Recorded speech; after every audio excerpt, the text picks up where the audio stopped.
Hello বন্ধুরা, সবাই ভালো আছো তো? সবাই ভালো থাকবে, সুস্থ থাকবে। জগন্নাথ দেবের মায়ের নাম গল্প শুনেছেন তো? রানী গুন্ডিজা, রাজা ইন্দ্রদুম্ন।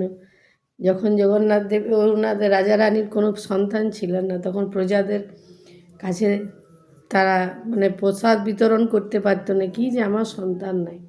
তখন জগন্নাথ দেবের জগন্নাথ দেব নিজে মাকে আদেশ দেন যে মা তুমি আমার সন্তান রূপে দেখবে।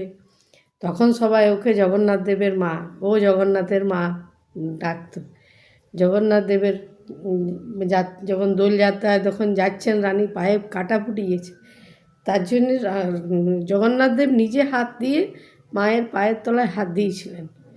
তো স্বয়ং নারায়ণ মায়ের পায়ের তলায় হাত দিয়েছে। তাহলে সাধারণ মানুষদের মায়ের জন্য কী করা উচিত? মাদের কত কষ্ট হয় বাচ্চাদের, একটা বাচ্চা সন্তান জন্ম দিতে। সেই আমি এইগুলোই দেখিয়ে, জানেন, এইগুলো দেখিয়ে এই যে স্বয়ং জগন্নাথ দেব এইগুলো দেখি। হরে কৃষ্ণ কৃষ্ণ কৃষ্ণ হরে হরে, হরে রাম রাম রাম হরে হরে।